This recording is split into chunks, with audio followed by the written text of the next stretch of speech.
Hello, YouTube world. This is Dr. Satish Singhal, PhD, and today's topic is should you do a PhD? So this is for the new PhD aspirants. I'm PhD in material science and engineering, but then later I changed my field to computer science, and I'm just trying to help new students who want to do a PhD by throwing a light on my PhD experience as a PhD. I worked in research labs like National Institute of Standard and Technology, high-tech companies like Intel.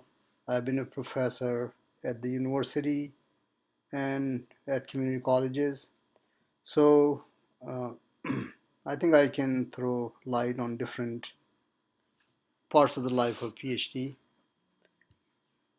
And whole purpose is to help people, help my fellow intellectual professionals. That's the whole purpose of this channel called Scholar Corner. So I'm hoping it will help people. So let's start. Should you do a PhD? The answer depends upon many factors. Let's look at those factors.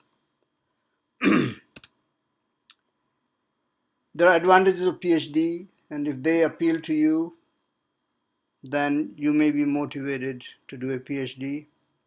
What are the advantages? PhD is an insurance against unemployment.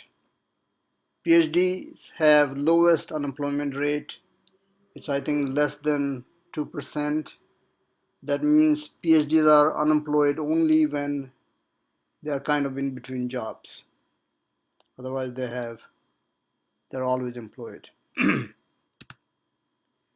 And PhDs have lifelong employment if you become a tenured professor in correct state in America. This is important, by the way, correct state. Why do I say correct state? Because in many states like Oklahoma, your tenure turns into a pumpkin at age 70. But in states such as California, you actually have a lifelong tenure. That means you can work as a professor as long as you would like to, once you get your tenure. For STEM PhDs, initial employment package could be quite good, and granted, quite good is a subjective term. And another advantage is that you may get to work with intellectually exciting people, but you know what, it's not always guaranteed, but by and large you may get that. Okay, next is the requirements for PhD and some of the disadvantages that might be there. Actually, there's one more. As tenured professor, you'll have academic freedom. Best part of that is freedom to publish in refereed journals and publish your own books, and the requirements with that.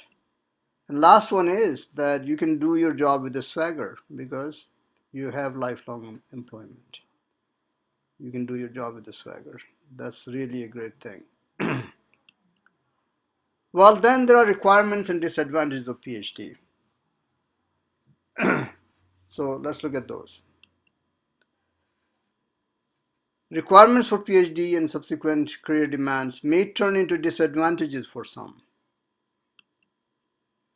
Most important requirement is that you must have top-notch writing skills. PhDs do a tremendous amount of writing, and if you don't just love writing, if you don't have top-notch writing skills, then it would be hard. Many STEM professionals do not have top-notch writing skills. They may be very good with math, they may be very good in doing experiments, but if they don't have top-notch writing skills, your work is kind of locked. It doesn't get communicated or published.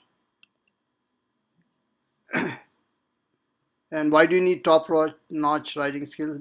because you cannot publish books, you cannot write a grant-winning research proposals, you cannot publish research papers without top-notch writing skills. And these are the things which PhDs do. They publish books, they write grant-winning research proposals, and they publish research papers. You need top-notch writing skills for that.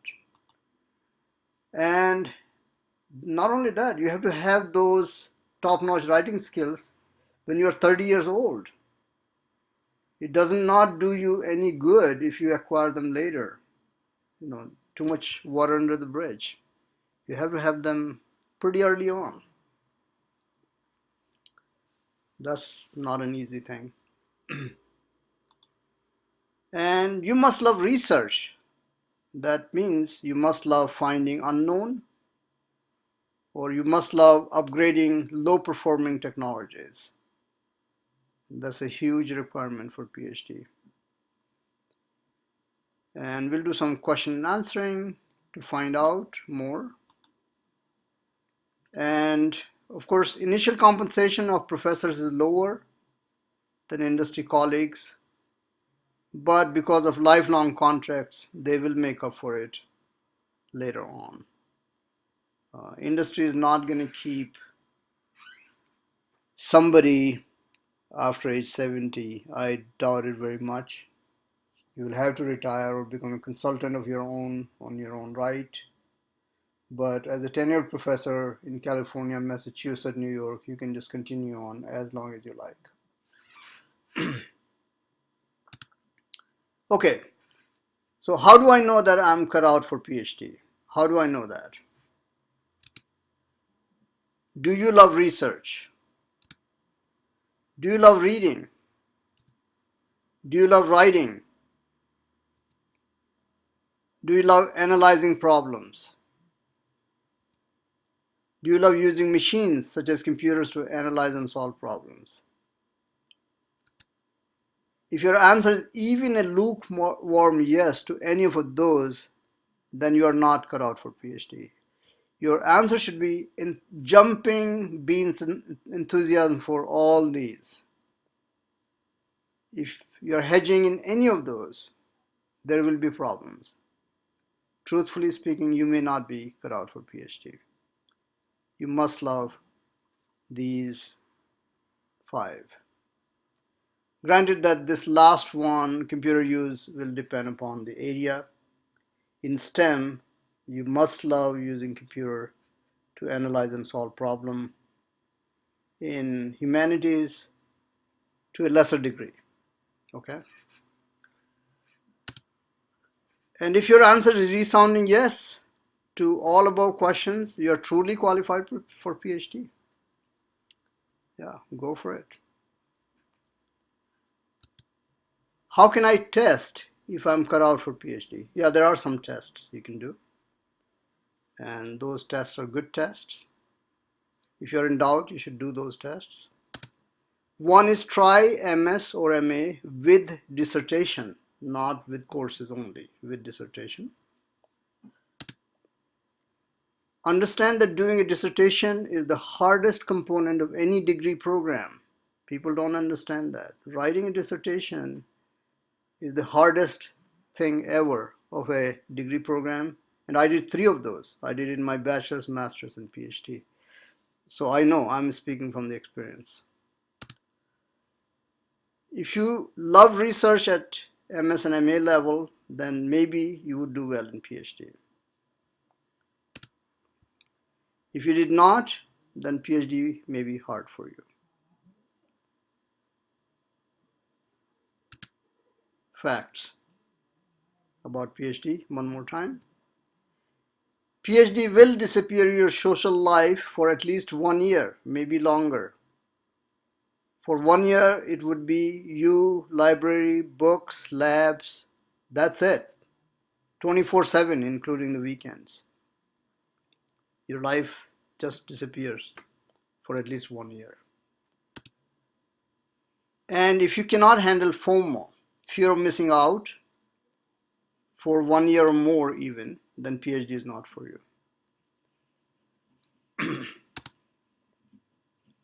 PhD is an intellectual slog. Years of hard work is the only thing that shines the light at the end of the tunnel. But for some people, it's worth it. It was worth for me.